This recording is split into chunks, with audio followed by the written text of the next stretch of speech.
O Contador de Histórias, um oferecimento Fargos, seu jeito de vestir com atitude e estilo. Casa das Camisas, a moda do homem elegante. Scarpe, charme e beleza aos seus pés. Cookie, com você em todas as emoções.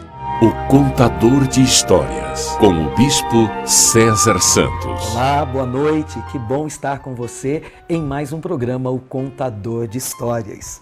Uma pessoa deixou uma mensagem no meu site há algumas semanas e aquela mensagem me emocionou e eu separei esta mensagem para a abertura do nosso programa nesta noite. Ela diz assim: eu estou super feliz com a volta do Contador de Histórias, pois foi através da história publicada em 2001 no jornal que eu fui tocada e entreguei a minha vida para Jesus. E ela discorre no texto que no programa de estreia ela foi tocada de uma maneira muito especial outra vez, enquanto ela me ouvia contar aquela história da menina da borboleta azul. E ela testemunhou aqui que no dia seguinte alguém olhou para ela num encontro e disse: você está diferente. E ela teve a oportunidade de dizer: o meu rosto está assim transformado porque Deus falou comigo de uma maneira muito especial enquanto eu assistia um programa na televisão, O Contador de Histórias. Catarina, você não sabe o quanto eu fiquei feliz pelo testemunho que você me enviou. E a minha oração é para que você que está me assistindo esta noite também seja abençoado da mesma forma. Outra pessoa que me escreveu foi a Alexandra. Ela disse assim: graça e paz, Bispo César, eu quero dizer que você foi muito bem recebido na minha casa. Eu e a minha família assistimos o programa juntos e com certeza nós fomos abençoados por ele. Eu quero parabenizá-lo e quero agradecê-lo em nome de toda a minha família por esta iniciativa que com certeza, assim como nos abençoou, irá abençoar muitas outras pessoas, porque através da história fica fácil entender a palavra de Deus. Eu fico muito feliz, Alexandra, que Deus tenha abençoado você e o seu lar de uma maneira assim tão especial, e a minha oração é que você continue sendo abençoada a cada semana, a cada novo programa, porque é para isso que nós estamos trabalhando. Aliás, eu quero começar esta nossa programação fazendo uma pergunta para você que talvez esteja assistindo o programa O Contador de Histórias pela primeira vez. Você sabia que a qualidade de vida que você vai viver depende da quantidade de Deus que há em você? Pode parecer estranho, mas o fato é que, segundo a palavra de Deus, nós podemos receber Jesus e desejar ter mais de Deus nas nossas vidas a cada novo dia. Eu creio que Ele tem uma porção nova para abençoar você e vai ser através da história de hoje. Abra o seu coração e receba a palavra da fé em o nome de Jesus.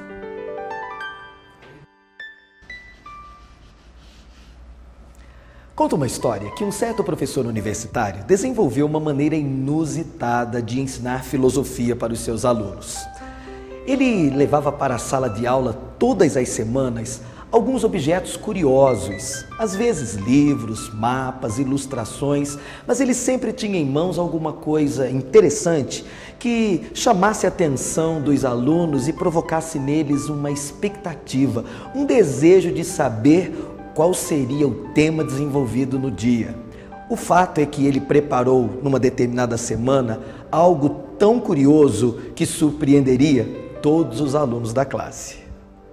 O professor entrou na sala de aula levando um grande vaso nas mãos. Além do vaso, ele trazia pedras grandes, uma porção de pedregulhos, areia e um balde cheio de água. Aquilo chamou a atenção de todos os alunos. Então o professor explicou: eu gostaria que vocês olhassem para mim e observassem o que eu vou fazer agora. E ele pegou as pedras grandes e colocou-as dentro daquele vaso. E fez uma pergunta para os alunos: este vaso, ele está cheio ou ele está vazio? Os alunos acharam que a resposta era quase óbvia. O vaso está cheio, porque as pedras grandes tomaram o vaso por completo. Ele disse: prestem atenção então. Ele tomou uma porção de pedregulhos e despejou dentro do vaso onde estavam as pedras grandes. Os pedregulhos entraram pelos vãos das pedras grandes e praticamente todos os pedregulhos que ele colocou se acomodaram dentro do vaso. E ele tornou a perguntar para os alunos: o vaso está cheio ou está vazio? Os alunos já tinham dito que ele estava totalmente cheio e parecia agora estranho responder, depois de tantos pedregulhos, que o vaso estava cheio novamente, mas não havia como dizer que não. Então eles disseram: sim, o vaso realmente está cheio. Ele disse: esperem para ver. Ele pegou toda a areia que estava num pacote ali perto e despejou a areia. A areia se acomodou entre os pedregulhos que estavam acomodados entre as pedras grandes. E tudo ficou muito acomodado dentro daquele vaso que parecia estar cheio de novo. E ele perguntou para os alunos: esse vaso está vazio, o vaso está cheio? E eles disseram pela terceira vez: realmente o vaso está cheio. Ele disse: então esperem um pouco. E ele despejou toda a água do balde dentro do vaso.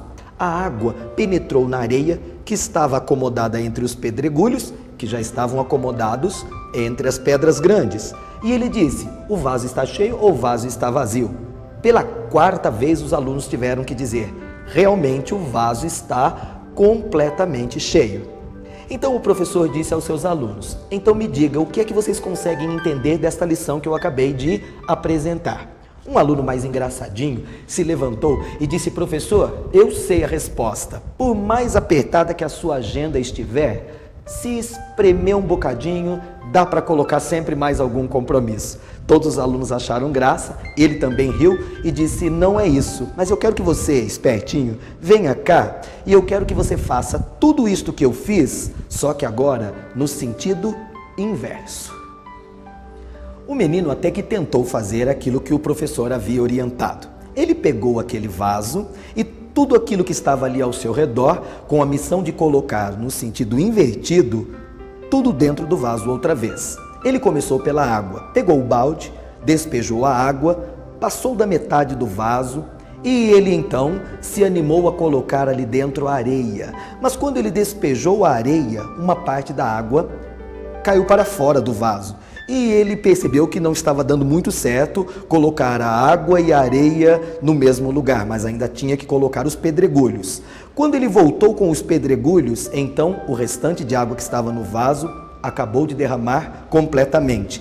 E o vaso ficou metade areia, metade pedregulho. Quando ele buscou as pedras grandes e tentou colocá-las, não havia espaço nenhum para fazer isso. Ele virou-se para o professor e disse: realmente, professor, eu não consigo colocar em ordem invertida conforme o Senhor me pediu. Me explique, qual é a moral desta história? Qual é o ensinamento que o Senhor quer nos dar através deste exemplo?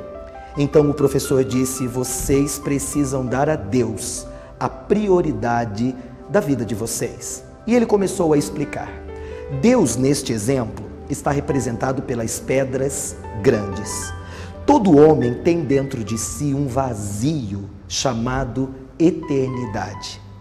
A única coisa que pode satisfazer o desejo, a busca pela eternidade que está no coração do homem é Deus e a sua palavra, porque Deus e a sua palavra são eternos. Quando Deus, representado pelas pedras grandes, ocupa o nosso coração, ele enche o nosso coração, assim como as pedras grandes encheram completamente o vaso. Mas Deus é tão maravilhoso porque quando ele tem a prioridade da nossa vida, o lugar de honra, o trono do nosso coração, todas as outras coisas conseguem ser acomodadas dentro de nós. Por exemplo, estes pedregulhos, eles representam os nossos relacionamentos familiares. É possível, quando nós damos a Deus a prioridade da nossa vida, harmonizar os relacionamentos dentro de casa a partir do nosso relacionamento com Deus. Até porque o mandamento é este: amar a Deus sobre todas as coisas e amar o próximo assim como fomos amados por Ele. Observem que a areia, ela pode representar aqui a terra e até os cuidados deste mundo, o dinheiro, o trabalho. Quando você coloca Deus no lugar certo, a família, ela recebe gratuitamente, por consequência, o favor de Deus que está na nossa vida, o amor de Deus que está em nós, a graça do Espírito Santo que abençoa os nossos relacionamentos. E não é apenas os nossos relacionamentos, Deus também honra o trabalho das nossas mãos. Quando nós harmonizamos a nossa vida com Deus, todas as outras áreas da nossa vida, elas assumem o seu devido lugar e Deus prospera o trabalho das nossas mãos. Aquilo que nós fazemos dá muito certo, porque tem a sua bênção, porque tem a sua honra, porque tem o seu favor.